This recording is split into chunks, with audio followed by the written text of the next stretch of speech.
सभी को प्रणाम। जय गुरुदेव। मेरी आवाज आ रही है मेरे को?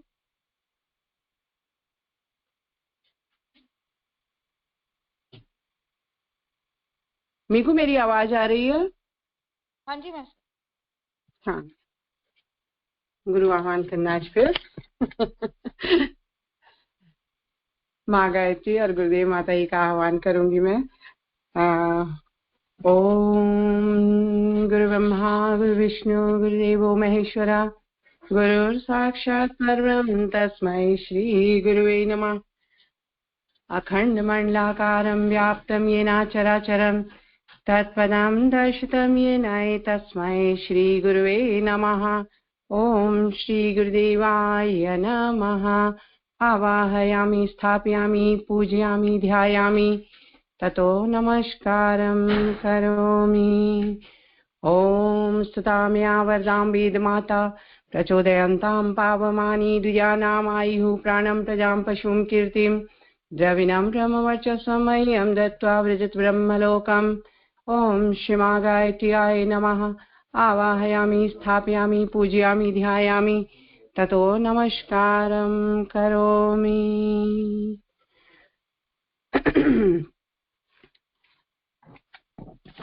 आज मैं गुरुदेव की अखंड ज्योति से एक टॉपिक देख रही हूँ, बहुत ही अच्छा मेरे को लगा है। जीवन एक मेला है, मेल मिलाप से मेला बन जाता है। विचारों का मिलाप हो तो उसमें विभिन्न प्रकार के विचारों के व्यक्तियों से मिलने का, उन्हें समझने का अवसर मिलता है। इसमें दूर दूर से आने वाले व्यक्ति अपनी सुविधा को छोड़कर एकजुट होते हैं। विरोधी और आपसी विपरीत अनुभूतियों में एक जैसा भाव जागृत करने के लिए इससे अच्छा अभ्यास भला और क्या हो सकता है। वैसे मिलने का मतलब योग ही होता है, अर्थात जीवन कर्म की साधना करते हुए परमात्मा से मिलना। यदि मेले का भाव समझ में आ जाए तो जीवन में सुख दुख के उपराम हुआ जा जीवन में सुख दुख से उपराम हुआ जा सकता है। जीवन में सामंजस्य बिठाया जा सकता है।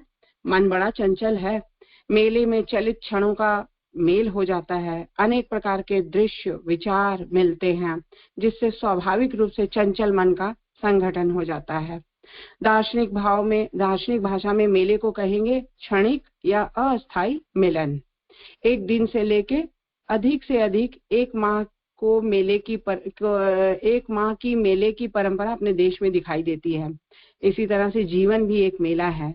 कोई 35 वर्ष के लिए आया है, कोई 50 वर्ष, कोई 75 वर्ष, कोई 90 वर्ष के लिए दुनिया में आया है।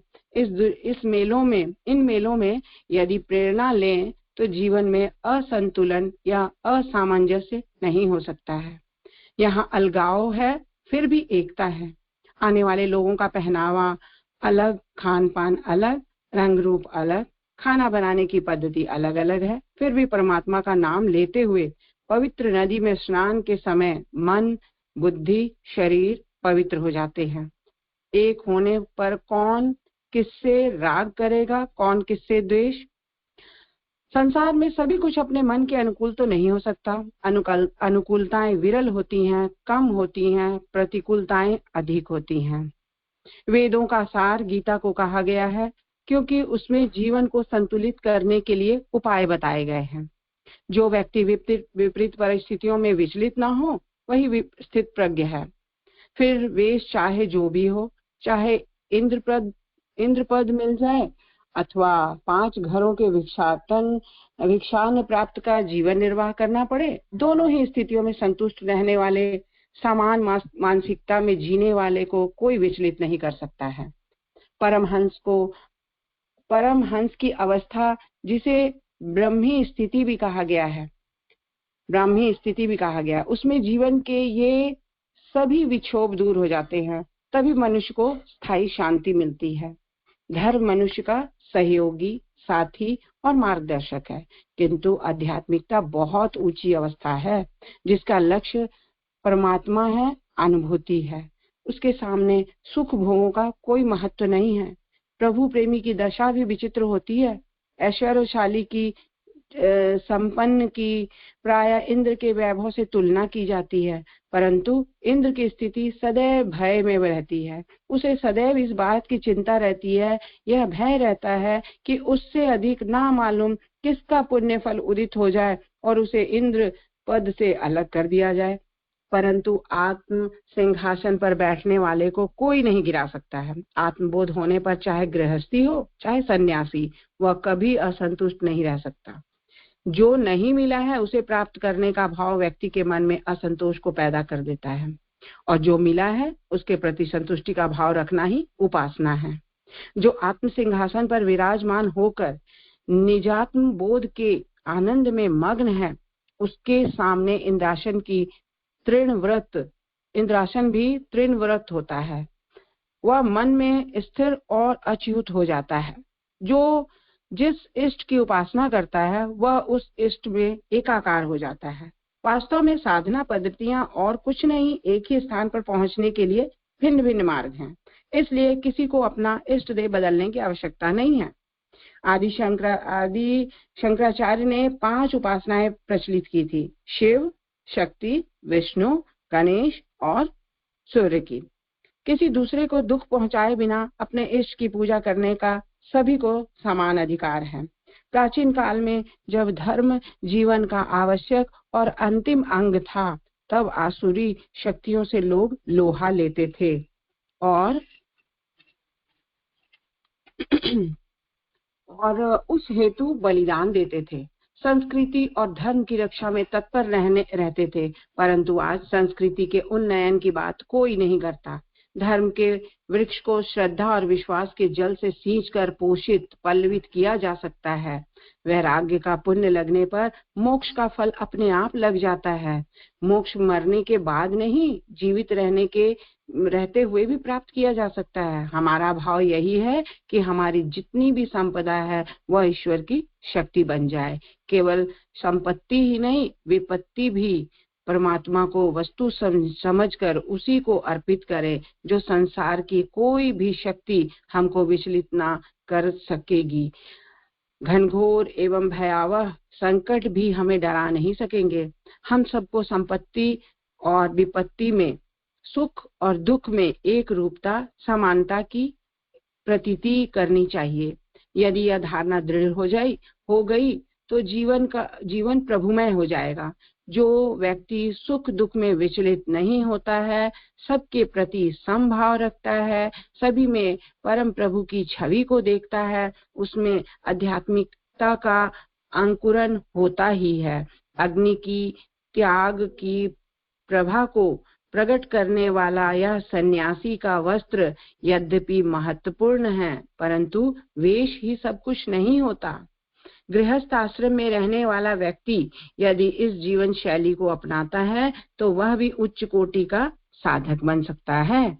मनुष्य यह अनुभव करे कि यदि वह केवल परमात्मा से प्रेम करता है, केवल उसी के लिए उसका जीवन समर्पित है, तो वह सदा आनंद मग्न रह सकता है। आनंद केवल प्रभु चरणों में है। जीवन के इस मेले में केवल परमात्मा ही सर्वस्व है। इस विश्वास के दृढ़ होने पर ही वह जीवन में मुक्त हो जाएगा। जीवन परमात्मा का प्रवाह है। सचमुच परमात्मा प्रवाहित हो रहा है। जीवन के रूप में, संपूर्ण रूप में पवित्र, परिमार्जित एवं परिष्कृत यह जीवन प्रवाह भगवान ने श्रीमद् भगवत गीता में कहा है कि मुझ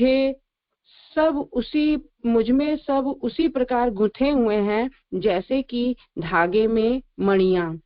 अनेक मणि के द्वारा धागे का स्पर्श ही प्रत्येक जीवात्मा को परमात्मा से संस्पर्श है। जीवन मेला भी कुछ ऐसा ही है। इसमें ऊपरी तौर पर तो भारी भेदभाव है, लेकिन भीतर तौर पर उस सत्य की अनुभूति है जिसमें हम सभी को इस महामेले में इकट्ठा किया गया है। यह अनुभूति हमें विसंगतियों से सुसंगति प्रदान करती है। दुख में सुख और अंधेरे में प्रकाश की खोज की राह भी हो रही है। यह घर परिवार को एकजुटता हो और कुटुंबियों व संबंधियों की घर परिवार की एकजुटता हो अथवा कुटुंबियों और संबंधियों की समाज का मेल मिलाप हो अथवा संस्कृतियों का सम्मिलन। बात अपने देश की जमीन तक सीमित ना हो, बात अपने देश की जमीन तक सीमित हो या फिर समूचे विश्व वसुधा की, यह सब कुछ अपने जीवन मेले के ही विविध रूप हैं। मेले तो हैं ही उत्सव, राग, अनुराग, उल्लास का पर्याय। जो भी इस सच को जान लेता है वह अपने जीवन को खुशियों से भर लेता है। आइए जीवन रूपी इस मेले का आनंद उठाएं। जय गुरुदेव। धन्यवाद जया मासी, बहुत अच्छा बताया कि जब इंसान प्रभु की भक्ति में रहता है, उन पर पूरा भरोसा करता है कि ये जो हम लोग को लाइफ मिली है, ये एक महामेला, महामंच है जहां हमें अपना किरदार निभा कर जाना है। जब इस चीज का ज्ञान होता है ना, तो ना किसी की बात से बहुत ज्यादा इंसान रुष्ट होता है, ना ही बहुत खुशी, मतलब एक रिएक्शन उसका बहुत बैलेंस होता है। तो इससे कर्म फल में क्योंकि उसको विश्वास है, अपने प्रभु पे पूरा विश्वास है। तो इसी तरह मतलब हम लोग को ये जो स्वाध्याय है, इससे हमें ये ज्ञान मिल रहा है कि किस तरह से बैलेंस लाइफ जीनी है, अपने गुरुदेव, अपने प्रभु पर भरोसा रखते हुए, पूरी आस्था रखते हुए। बहुत बहुत धन्यवाद जया मासी।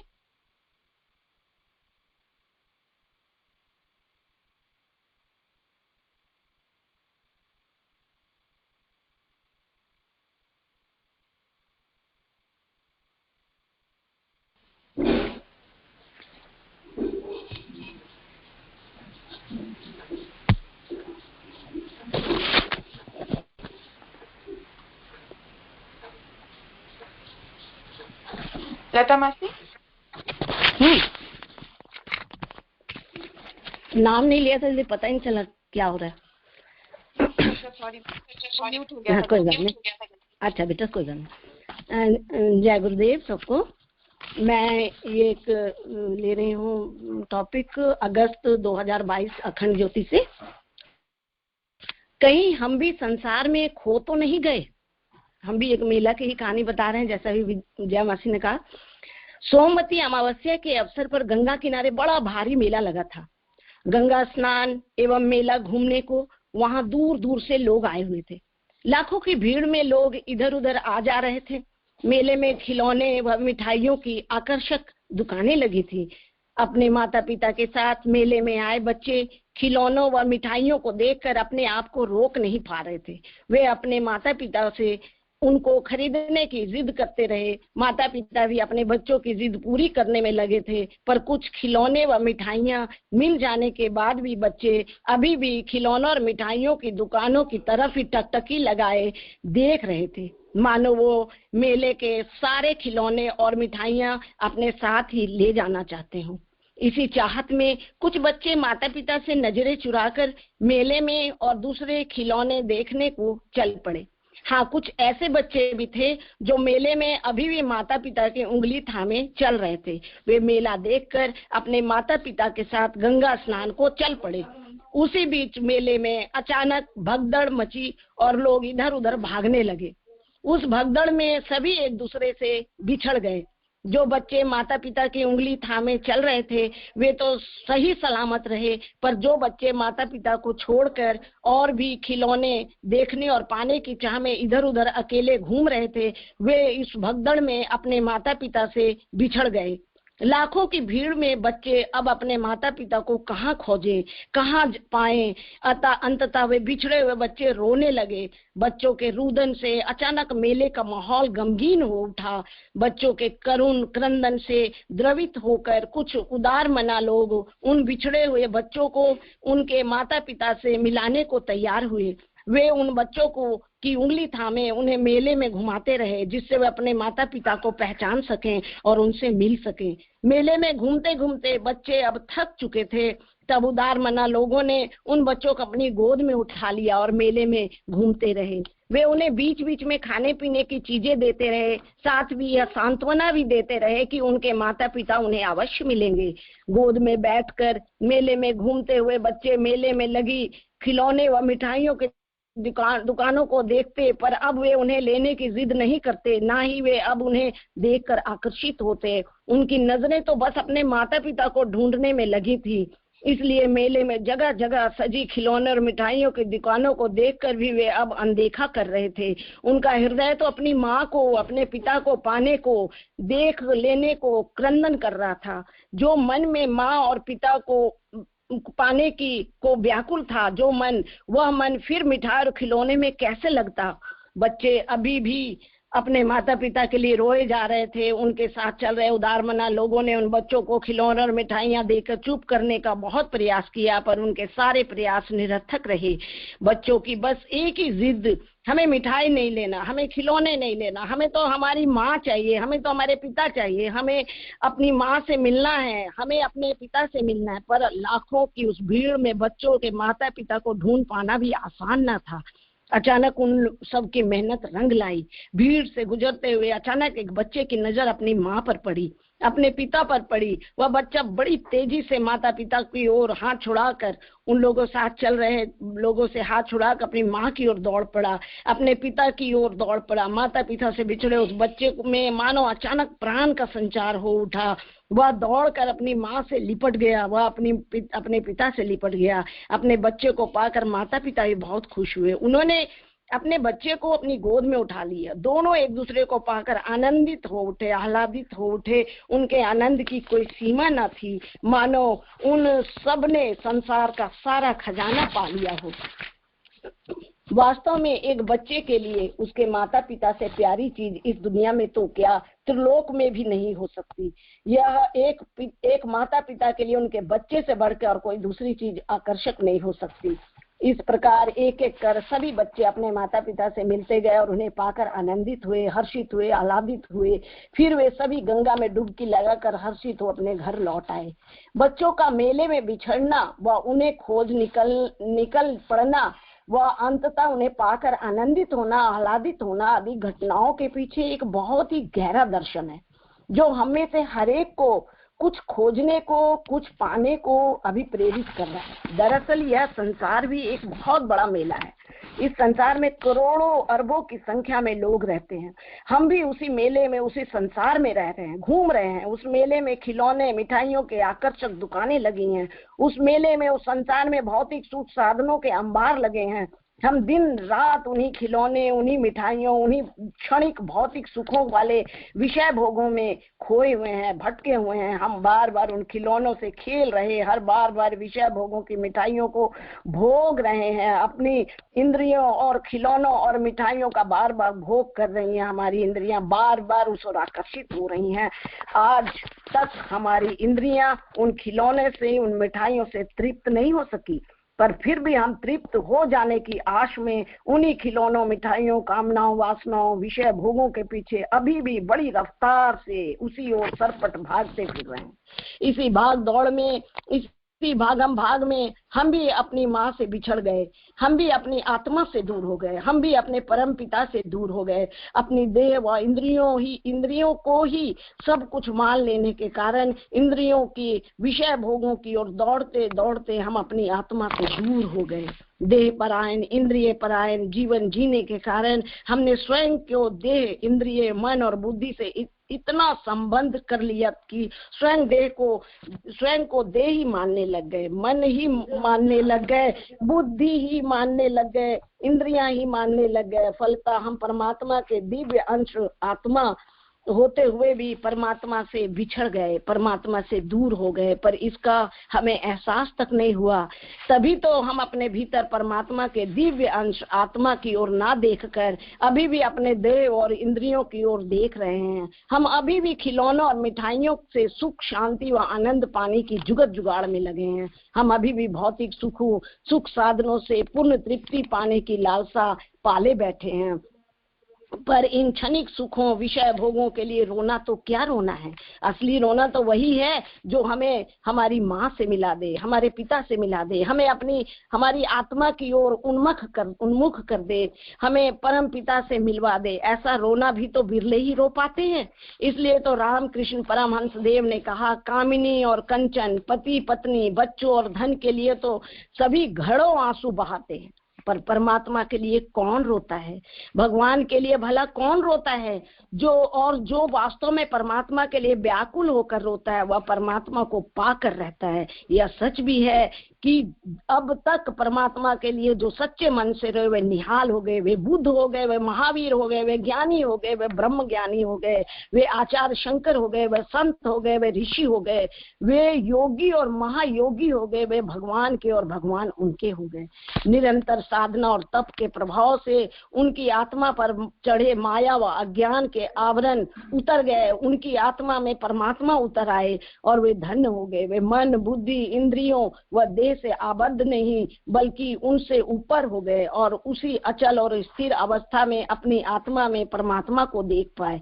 वे स्वयं ही नहीं औरों को भी धन्य कर गए, निहाल कर गए। संसार रूपी मेले के क्षणिक भौतिक आकर्षणों में सुख ढूंढ रहे वो अपने परम पिता से बिछड़े हुए हम भी अपने परम पिता को पा सकते हैं। इस संसार में ही उन्हें खोज सकते हैं। अपनी आत्मा की आंखों से वह सर्वव्यापी सर्वज्ञ निराकार परमात्मा को हम सर्वज्ञ देख सकते हैं। हम उन्हें अपनी आत्मा में अनुभव कर सकते हैं। पर इस हेतु हमें भी चाहिए वे उदार मना ज्ञानी, ब्रह्म ज्ञानी महापुरुष, जिनकी उंगली पकड़कर, जिनकी प्रेरणा और मार्गदर्शन पाकर हम इस संसार में अनासक्त भाव से रहते हुए आध्यात्मिक जीवन जीते हुए अपने परमात्मा को पा सकें। अपने सद्गुरु के मार्गदर्शन में निरंतर साधना करते हुए हम एक दिन निश्चित ही अपने भगवान को अपने अंदर ही पा सकेंगे। हम अपने पिता को पा सकेंगे। अपने परम पिता को पाकर हम भी सदा सर्वदा के लिए आनंदित हो सकेंगे। बुद्ध पुरुषों की उंगली पकड़कर चलते हुए, बुद्ध पुरुषों के बताए मार्ग पर चलते हुए हम संसार के भोगों के बीच रहकर भी अभोगी रह सकेंगे, आकामी रह सकेंगे और आनंदित और परम आनंदित भी रह सकेंगे। परमात्मा पाने की हमारी व्याकुलता जितनी गहरी होती जाएगी, परमात्मा खोजने और पाने को हमारा रुदन क्रंदन जितना बढ़ता जाएगा, सांसारिक आकर्षणों व विषय भोगों के आकर्षणों से हम उतने ही अप्रभावित होते जाएंगे, उतने दूर होते जाएंगे और अंततः देह, मन, बुद्धि व इंद्रियों से परे होकर हम अपने भीतर बैठे परमात्मा को देख सकेंगे। ब्रह्मांड के कण कण में व्याप्त परमात्मा को हम अनुभव कर सकेंगे। बस इसके लिए श्रद्धा, भक्ति और धैर्य के साथ निरंतर सच्ची साधना की आवश्यकता है। जय गुरु।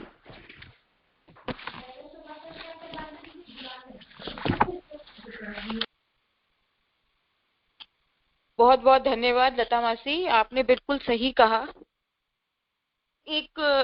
जब इंसान जब आप अपने आप को वॉच करना शुरू कर देना, जैसे आप अपने आप को दूर से देखिए कि आपका जो अभी आपने व्यवहार किया अच्छा या बुरा, तो आप कैसे दिख रहे थे। अभी आपने जो वर्ड यूज किया, खराब वर्ड, किसी को दिल दुखाने वाला, तो आपका पर्पस क्या था?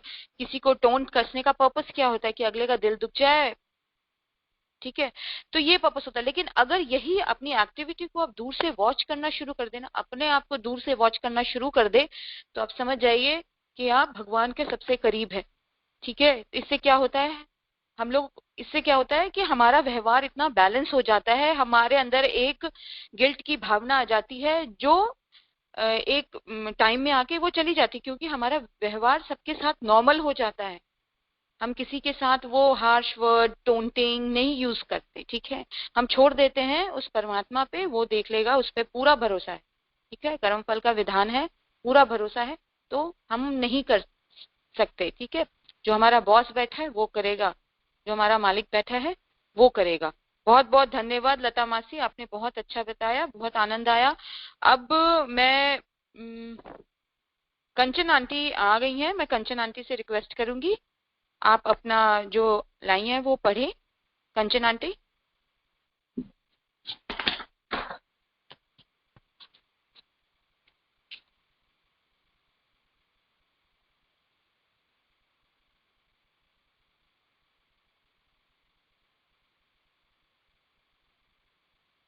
कंचन आंटी आपकी आवाज नहीं आ रही है। मैं कह रही आ रही है अब? हाँ जी हाँ जी। हाँ, मैं कह रही हूँ बेटा कि मैं अभी अभी घर में घुसी हूँ, तो थोड़ा सा मेरे पहले किसी और का नाम ले लो, तो मैं थोड़ा रुक के बोलती हूँ अभी। ठीक है आंटी, ठीक है, ओके। अब मैं पूर्णिमा दीदी का नाम लूंगी। पूर्णिमा दीदी। जय गुरुदेव सभी को। आ रही है आवाज मेरी? हाँ जी। हाँ, मैं एक गुरुदेव की एक छोटी सी बुक है, उसमें उपासना जीवन की अनिवार्य आवश्यकता है, इसमें से मैं थोड़ा सा कुछ एक पैरा पढ़ती हूँ। बहुत मुझे इसको पढ़ के बहुत अच्छा लगा। अभी लता मासी और जया मासी ने जो जीवन एक मेले के रूप में है, तो उस मेले में हमको अगर हम ईश्वर की उपासना क्यों आवश्यक है इसको समझ लें, तो शायद हमको उस मेले में भीड़ के साथ अपने आप को बहुत आराम से हम चला सकते हैं आगे, ऐसा मुझे लगता है। तो गाड़ी तो दो पहियों से ही चलती है। अपनी गाड़ी में एक पहिया अपना और एक पहिया अगर ईश्वर का लगा दें तो जो गति आती है वह एक पहिए से नहीं आ सकती है।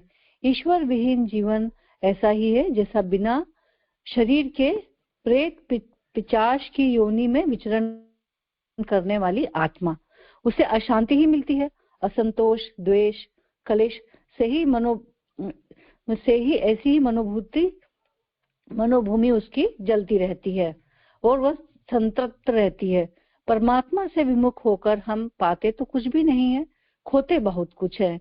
इसी के लिए गुरुदेव ने एक बहुत अच्छा एग्जाम्पल दिया है कि चील अपने शिकार की खोज के लिए आसमान की ओर उड़ान भरती है। एक निश्चित ऊंचाई पर जाकर वह गोलाई में चक्कर लगाना प्रारंभ करती है। वहां से उसे अधिक दूर दूर तक की चीजें देखने में सुगमता मिलती है। चील उस ऊंचाई से जमीन की प्रत्येक दृश्य वस्तु को बड़ी सूक्ष्मता से परखती है और जब उसे अपने शिकार का पता चल जाता है तो वह तेजी से उस पर झपट्टा मारकर उसे पकड़ लेती है। अब यही चील यह कार्य जमीन में या कम ऊंचाई वाले वृक्ष पर बैठकर भी कर सकती है, और पर छोटी ऊंचाई से छोटे स्थान का ही अवलोकन किया जा सकता है। छोटी सी जगह में ही शिकार मिले या ना मिले, इसमें भी संदेह से बचने के लिए वह ऊंचाई पे उड़ती है, नीचे देखती है और आसानी से अपना शिकार खोज लेती है। मनुष्य की स्थिति भी ठीक वैसी ही होती है। अपने आसपास की वस्तुओं को वह स्थूल आंख और छोटे विवेक से परखता है।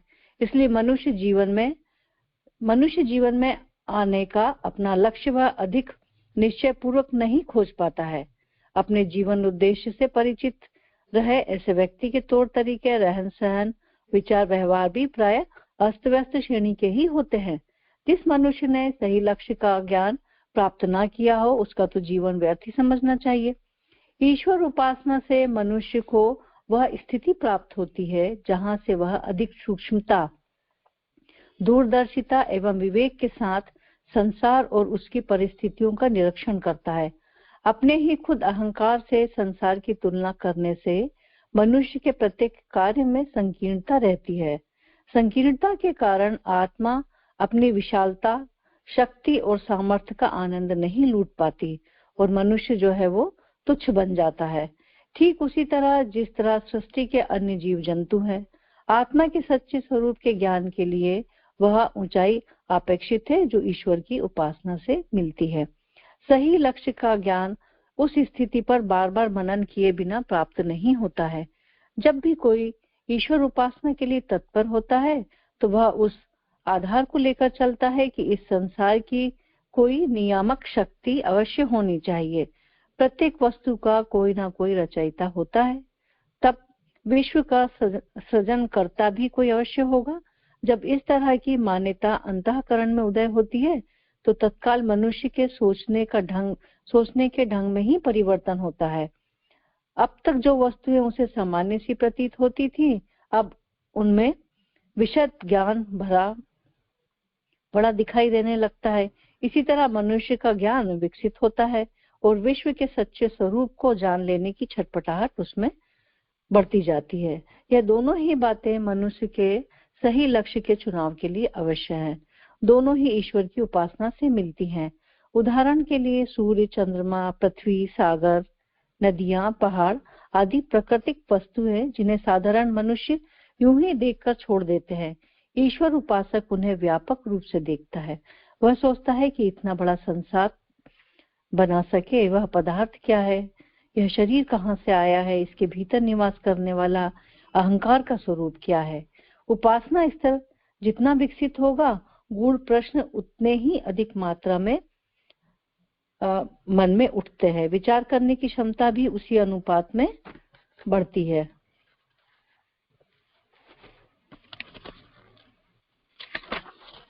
और यह निश्चय ही है, जब मनुष्य अपने जीवन उद्देश्य की समीपता की ओर भी तीव्रता से अग्रसर होने लगता है। साधारण व्यक्ति इस संसार की भौतिक वस्तुओं में सुख खोजते हैं। ज्ञान का उनकी दृष्टि में कोई महत्व नहीं होता, पर इससे मनुष्य के जीवन में विकार पैदा होता है, बुराइयां आती हैं, कठिनाइयां आती हैं।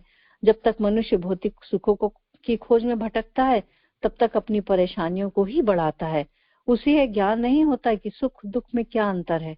सुख समझकर भोगे जाने वाले भोग और इंद्रियों की जब मनुष्य की मृत्यु का कारण बनती है, तब पता चलता है कि आत्म अज्ञानता के कारण ही यह स्थिति आई थी और उसका निराकरण एक ही तरीके से संभव है।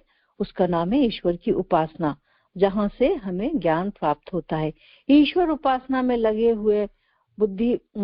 हुई बुद्धि मनुष्य में इतना विवेक भरती है कि जिससे वह संसार की क्षुद्र वासनाओं से बचने का प्रयत्न करता है। सच्चाई का अनुभव किए बिना सुख कहाँ है। अज्ञान तो मनुष्य के दुख का ही कारण बनता है। अपनी आंख से अपनी ही आंख को देख पाना बहुत कठिन बात है। जब कोई आवश्यकता पड़ती है तो हम दर्पण खोजते हैं और उसके माध्यम से ही आंख की स्थिति का पता लगाते हैं। मनुष्य इसी तरह अपने भीतर बैठकर अपनी स्थिति का अंदाज लगा सकता है। अपनी ही जानकारी प्राप्त नहीं है। अपने आस पड़ोस की वस्तुएं, वह परिस्थितियां जिनसे मनुष्य प्रतिक्षण प्रभावित होता है, उनकी भी जानकारी अवश्य है। इन सब का ज्ञान सबसे ऊंची जगह पर बैठकर ही किया जा सकता है। वह स्थिति ब्रह्म ही हो सकती है। ब्रह्म की अनुभूति के साथ साथ ही संसार के सच्चे ज्ञान का प्रादुर्भाव होता है। ईश्वर उपासना का अर्थ है अपने आप को विकसित करना। चील की तरह ऊपर उठकर अपना निरीक्षण क्षेत्र भी चौड़ा करना है। जो जितना ऊंचाई पर उठकर देखता है, उसे उतना ही दूरदर्शी विवेकवान समझा जाता है। जब सारी वस्तुओं की स्थिति का सही पता चल जाता है, तो फिर कठिनाई नहीं रहती कि किसे चुने और किसे ना चुने। इस प्रकार का ज्ञान पैदा हुए बिन मनुष्य अपनी जिंदगी सुखपूर्वक नहीं बिता सकता। साधारणतया मनुष्य को ही सब कुछ मानते हैं। सारा जीवन इस शरीर की इंद्रियां लिप्सा को ही शांत करने में बिता देते हैं। इतने से लौकिक आवश्यकता संभव है कि हद तक पूरी की जाए, किंतु परलोक भूला हुआ सा ही रह जाता है। परलोक की मान्यताएं सर्वथा निराधार है, ऐसा भी नहीं कहा जा सकता। विज्ञान सिद्ध कर रहा है कि अन्य ग्रहों में भी जीवन संभव है। ऐसी स्थिति में स्वर्ग और नर्क की कल्पना का कुछ तो आधार होना चाहिए। इस आधारभूत ज्ञान के लिए लौकिक जीवन ही पर्याप्त नहीं है। अपने भीतर के चेतन तत्व पर विचार दृष्टि डालना बहुत आवश्यक है। इस आंतरिक चेतना के लिए ब्रह्म ही दर्पण है।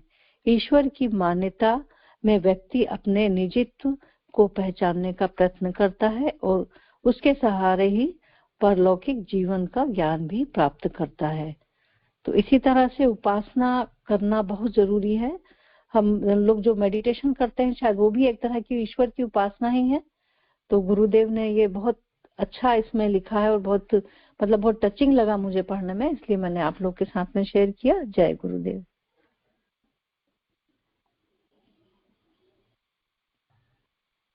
बहुत बहुत धन्यवाद पूर्णिमा दीदी, आपने बहुत अच्छा बताया। बिल्कुल सही बताया कि उपासना, ध्यान, जो मेडिटेशन हम लोग करते हैं उसी में सच्चा सुख है। एक बार ही मैंने शांति कुंज में गुरुदेव के बहुत पुराने शिष्य हैं, उनसे मैंने बात कर रही थी, मैं अपने ऐसे ही रोजमर्रा की बातें हो रही थी, तो वो मुझे बोलते हैं कि मीकू, तुम खुशी जो तुम ढूंढ रही हो इसमें, किसी चीज में, अपने करियर में या किसी चीज में, वो सारी जो भी खुशी ना तुम्हारे अंदर है। तो आप ये सोचिए कि हम अगर किसी जैसे राजा महाराजा होते हैं उनके निकट अगर हम बैठते हैं, जैसे जो मतलब जो रिच लोग होते हैं उनके साथ अगर हमारा बैठना होता है कुछ देर, तो हमें उतना आनंद और उतना सुख का अनुभव नहीं होगा जो कि एक संत प्रवृत्ति के साथ जो बैठने का आनंद आएगा हमें, वो एक धनाढ्य इंसान के साथ नहीं आएगा। इसका मतलब क्या है? क्योंकि उसके अंदर उसने सारा सुख पा लिया और उसका ऑरा, उसकी भावना इतनी स्ट्रांग हो गई कि हम पल उसके साथ बिताएंगे तो हमें भी वही, उस पल में वही आनंद, वही सुकून की अनुभूति होगी। तो इसीलिए जो बताया दीदी ने वो बहुत अच्छा बताया। उपासना, साधना, मेडिटेशन ये हमारे लिए बहुत आवश्यक है। जैसे हम अपनी बॉडी को डाइट देते हैं अनाज के थ्रू, वैसे ही ये जो डाइट है हमारे सोल के लिए है, जो बहुत ज्यादा जरूरी है। मैं रिक्वेस्ट करूंगी कि जैसे स्वाध्याय के लिए एक ये सबके लिए है, ये स्वाध्याय के लिए जो अपना नाम देते हैं तो प्लीज एक जिम्मेदारी के साथ उसका निभाए। जैसे अभी कंचन आंटी ने बोला कि मैं थोड़ी देर बाद करूंगी, तो मैं ऐसा अभी कोई भी करे तो प्लीज ऐसा ना करे। ये एक जिम्मेदारी है, हम एक स्वाध्याय की रिस्पॉन्सिबिलिटी ले रहे हैं, अपने गुरु का काम कर रहे हैं, तो जिम्मेदारी के साथ आए और रीड करें, क्योंकि ये फ्लो फिर टूट जाता है। तो ठीक है, तो इसको अदरवाइज नहीं लीजिएगा, सिर्फ हम गुरु के काम के पर्पस के लिए ये मैं बोल रही हूँ। अब मैं नाम लूंगी नीरू दीदी का। नीरू दीदी कुछ पढ़ना चाह रही थी, शायद अमरूद के बारे में कुछ बताना चाह रही थी दीदी। नीरू दीदी।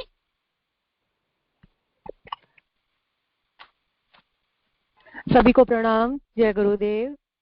आजकल अमरूद का सीजन है और मैं अभी युग निर्माण योजना लेके बैठी, तो उसमें अमरूद के आरोग्यकारी प्रयोग के बारे में है।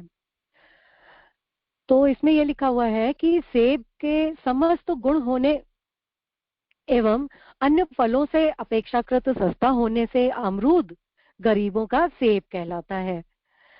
संस्कृत में इसे अमृत फल, हिंदी में अमरूद, मराठी में जामफल कहते हैं। दक्षिण भारत में इसको पेरू के नाम से जाना जाता है। अमरूद की कई प्रजातियां होती हैं, परंतु मुख्य रूप से गुलाबी और सफेद ये दो प्रकार की होती हैं। जिसका गूदा, जिसका पल्प गुलाबी होता है उसको गुलाबी या लाल अमरूद कहते हैं, और जिसका अंदर से सफेद पल्प होता है उसको सफेद अमरूद कहते हैं। इनके दोष और गुण के बारे में आगे बताती हूँ। जठराग्नि तेज करता है, रुचिकारक, शुक्रवर्धक, कब्ज निवारक, रेचक होता है, मानसिक शक्ति बढ़ाता है, हृदय के लिए बलवर्धक होता है, कफ निस्सारक होता है, उल्टी एवं चक्कर आना दूर करता है, तृषा का शमन करता है, वात एवं पित्त दोष को नष्ट करता है, शीतल प्रभावकारी होने से उन्माद दूर करता है, मानसिक विकृति उन्माद दूर करता है, दाहनाशक होता है, संग्रहणी, बवासीर, आंव युक्त दस्त में भोजन के साथ कम मात्रा में देने से लाभकारक होता है। इसमें प्रोटीन, कार्बोहाइड्रेट्स और विटामिन ए, बी, सी तथा फास्फोरस और कैल्शियम आदि खनिज लवण पाए जाते हैं। पित्त प्रकोप को दूर करने के लिए भोजन के साथ तथा वात पित्त की विकृति से मानसिक असंतुलन के रोग में नित्य प्रति अमरूद का सेवन बेहद लाभदायक होता है। अमरूद सेवन का उचित समय, अमरूद हम किस किस समय खा सकते हैं उसमें गुरुदेव ने बताया है। प्रातः 9 बजे से दोपहर के भोजन के बाद, प्रातः 9 बजे और दोपहर के भोजन के बाद। अमरूद के बीज कब्ज निवारक होते हैं, आंतों की सफाई का काम करते हैं। अधिक मात्रा में अमरूद का सेवन करने से अजीर्ण होने पर, अगर पाचन शक्ति उससे थोड़ी भी वीक होती है तो उसके अमरूद खाने के बाद में हम गुड़ खाएंगे तो उससे हमें लाभ मिलता है। और अमरूद के घरेलू उपचार में प्रयोग क्या क्या है? दांतों के दर्द और मसूड़ों की सूजन में ये बड़ा लाभदायक है। अमरूद के 15-20 मुलायम पत्तों को तोड़कर मसलकर 2 गिलास पानी में उबाल लें।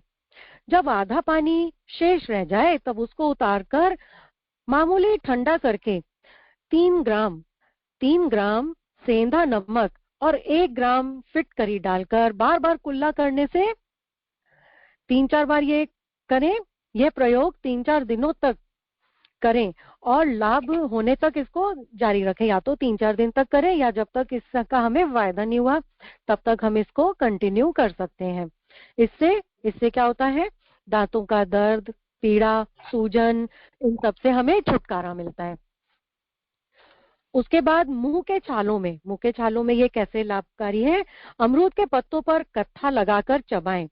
मुझे याद आ रहा है, हम लोग जब बहुत छोटे होते थे तो अमरूद के पत्तों में मतलब पत्ता तोड़ते थे और उसके बीच में गुड़ रख के खा ले और एक दूसरे को खिलाते थे, लो पान खाओ। तो ये ऐसा कुछ एक खेल हुआ करता था। तो इसमें है कि अमरूद के पत्तों पर कत्था लगाकर चबाएं। केवल अमरूद के पत्ते चबाने से भी छाले ठीक हो जाते हैं। फिटकरी 1 ग्राम लेकर अमरूद के पत्तों का काढ़ा बनाकर उसमें मिला दें। उससे कुल्ला करने से मुंह में जो छाले आते हैं वो ठीक हो जाते हैं। इसके बाद एक उपचार है भांग का नशा। ये हम अपनी मेड्स वगैरह, इन लोग के हस्बैंड बड़ा ऐसे नशा करते हैं, उन लोग को बता सकते हैं। भांग का नशा चढ़ने पर उसे दूर करने के लिए पके मीठे अमरूद खिलाने चाहिए। अमरूद उपलब्ध न हो तो अमरूद के पत्तों का रस निकालकर पिलाना चाहिए। इससे भांग का नशा उतरता है। हैजा की प्रारंभिक अवस्था में, हैजा रोग की शुरुआत में अमरूद के पेड़ की छाल का काढ़ा बनाकर या अमरूद के पत्तों का काढ़ा बनाकर रोगी को 50 ग्राम काढ़ा पिलाने से उसको उल्टी और दस्त बंद हो जाते हैं। ये रोग के शुरुआती अवस्था में होता है। आई फ्लू, आंखें आ जाती हैं, आईज फ्लू होता है जैसे, उसके लिए आंखें आने पर आंखों में पीड़ा, लालिमा या सूजन हो जाती है। अमरूद के नरम पत्तों को पीसकर उसका पुलटिस बनाकर पलकों पर रखने से बहुत लाभ मिलता है। पागलपन में उन्माद के रोगी को नियमित अमरूद खिलाना चाहिए तथा अमरूद के कोमल पत्तों का काढ़ा बनाकर ठंडा करके दिन में 2 बार सुबह शाम 50-50 ग्राम काढ़ा पिलाना चाहिए। दिन में 2 बार 50-50 ग्राम काढ़ा पिलाना चाहिए। इससे रोग की वृद्धि रुक जाती है, धीरे धीरे लाभ होने लग जाता है। बच्चों के लिए, छोटे बच्चों में पुराना जब उनको लूज मोशन हो जाए उसके लिए अमरूद की 15 ग्राम जड़ को पीसकर 200 ग्राम पानी में उबालें। जब आधा पानी शेष रह जाए तब उसको उतारकर ठंडा करने रख दें। काढ़ा दिन में 3 बार पिलाने से बहुत लाभ मिलता है। सूखी खांसी में कफ सूख जाने पर कफ बाहर नहीं निकलता, बड़ी कष्टकारक खांसी होती है। सूखी खांसी मतलब एक बार जरा सी खांसी आती है, लगातार आती रहती है और ड्राई कफ होता है। अमरूद में कफ निसारक गुण होते हैं। उस होने के कारण प्रातः खाली पेट अमरूद का सेवन करने से 3-4 दिनों में खांसी दूर हो जाती है। खाली पेट अमरूद का सेवन करने से 3-4 दिनों में सूखी खांसी दूर हो जाती है। सामान्य जुकाम और खांसी में ये कैसे फायदा करता है। अमरूद को आग में भूनकर सेंधा नमक लगाकर सेवन करने से लाभ मिलता है। इससे सर्दी, जुकाम, खांसी आदि दूर होती है। हमने देखा हमारी नानी जी वगैरह क्या, जैसे चूल्हे में खाना बनता था तो अमरूद को आंच में नीचे दबा देते थे तो वो हल्का भुन जाता था। आगे गुरुदेव बता रहे हैं, अजीर्ण होने पर अमरूद के 20 ताजे कोमल पत्तों का रस निकाल लें। थोड़ी सी मिश्री मिलाकर प्रातः काल 1 बार 15 दिनों तक सेवन करने से पाचन शक्ति बढ़ती है और अजीर्ण दूर होता है। आधा सीसी दर्द, माइग्रेन में आधे सिर में दर्द होने पर प्रायः सूर्योदय से पूर्व ही कच्चे हरे ताजे अमरूद को लेकर पत्थर पर घिसकर लेप बना लें और उसको माथे पर लगा लें। कुछ दिनों तक ये नित्य प्रयोग करने से पूर्ण लाभ मिलता है। हृदय रोगी के लिए अमरूद की चटनी लाभप्रद है। पके हुए अमरूद के बीज निकाल लें, गूदा पीसकर उसका पल्प को पीस लें, चीनी मिला के उसकी चटनी बना लें और इसका सेवन करने से हृदय रोगी को बहुत लाभ मिलता है। रुके हुए जुकाम में पीला अमरूद, पका हुआ अमरूद बीज निकाल कर खिला दें और नाक बंद करके ताजा पानी पिला दें। अमरूद खाने के बाद 1 गिलास पानी, ताजा पानी नॉर्मल टेम्परेचर का, नाक बंद करके पिला दें। इससे रुका हुआ जो जुकाम है वो 3 दिन में बहकर निकल जाएगा। ज्वर में बुखार होने पर अमरूद के कोमल पत्ते 15-20 पत्ते लेकर पीस लें। छानकर पानी के साथ पिलाने से बुखार आदि दूर होता है। मधुमेह में, तृषा में, मधुमेह जन्य या बहुमूत्र के रोग से उत्पन्न तृषा, अधिक प्यास लगना, जो डायबिटिक होते हैं उन्हें प्यास बहुत लगती है, तो अधिक प्यास लगने से मुंह सूखने आदि लक्षणों में 100 ग्राम अमरूद को छोटे छोटे भागों में काटकर 20 ग्राम उबले हुए पानी में डाल दें। 20 मिनट बाद ये छानकर ये पानी रोगी को पिला दें। इससे अधिक जो प्यास लगने की प्रॉब्लम है वो दूर होती है। प्रवाहिका में पानी जैसे पतले दस्त, बिल्कुल लूज मोशंस जैसे हो जाते हैं, उसमें अमरूद का मुरब्बा सेवन करना हितकारी होता है। दाह में, जलन में, पित्त के बढ़ने से जलन होने पर अमरूद के बीज अलग निकालकर अमरूद को पीस लें तथा मिश्री मिलाकर सेवन करें। इससे पित्त का प्रकोप भी शांत होता है। तो ये अमरूद के इतने सारे गुण हैं। इसको गरीबों का सेब भी कहा जाता है। तो मौसम अमरूद का है, अमरूद खाइए, स्वस्थ रहिए, मस्त रहिए। सभी को प्रणाम। जय गुरुदेव। बहुत बहुत धन्यवाद नीरू दीदी, आपने बहुत अच्छे बेनिफिट्स बताए अमरूद के। मुझे ऐसा लगता है कि बचपन में सबका फेवरेट अमरूद रहा है, क्योंकि हम लोग बचपन में ज्यादातर अमरूद के पेड़ सबके घर में होते थे, या कहीं जाते थे हम नानी घर, वहां होते थे। अमरूद का पेड़ एक मतलब बहुत कॉमन ट्री है जो सब जगह मिल जाता है, अमरूद और आम। और अमरूद के पेड़ में बैठना और अमरूद खाना, ये तो बचपन में ये वाली बातें सबके साथ गुजरी होंगी। बहुत बहुत धन्यवाद, आपने बहुत अच्छे बेनिफिट्स बताए। और विंटर आ गया है, तो विंटर में ज्यादातर लोगों को छोटी छोटी जो हेल्थ इशू है वो होती रहती है। तो इससे अपना प्रॉब्लम सॉल्व करिए अमरूद से और स्वस्थ रहिए, मस्त रहिए। मैं नीरू दीदी से ही रिक्वेस्ट करूंगी कि नीरू दीदी 11:49 हो गया है, तो आहुतियों का कार्यक्रम आप कर दीजिए। नीरू दीदी।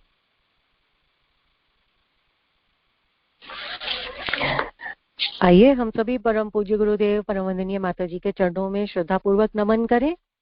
उनका स्नेह आशीर्वाद सभी को मिलता रहे।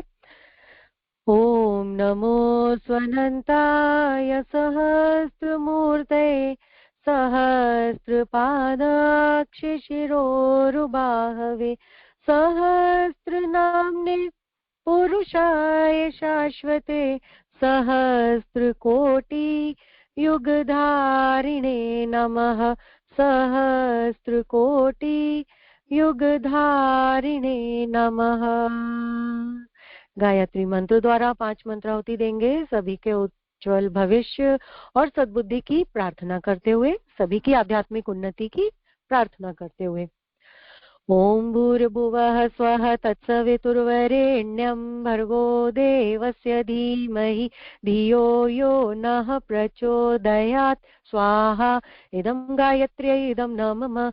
ओम भूर्भुवः स्वः तत्सवितुर्वरेण्यं भर्गो देवस्य धीमहि धियो यो नः प्रचोदयात् स्वाहा। इदं गायत्र्यै इदं न मम।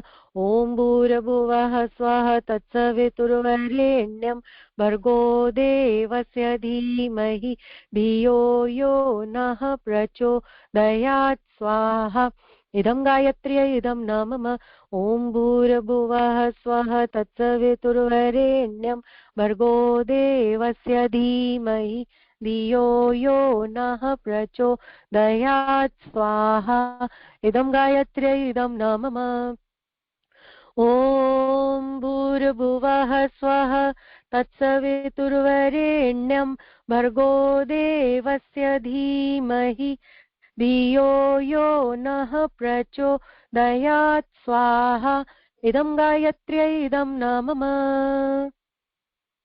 महामृत्युंजय मंत्र की 5 मंत्रावती देंगे, सभी के उत्तम स्वास्थ्य और दीर्घायु की प्रार्थना करते हुए, सभी के रोग मुक्त जीवन की प्रार्थना करते हुए।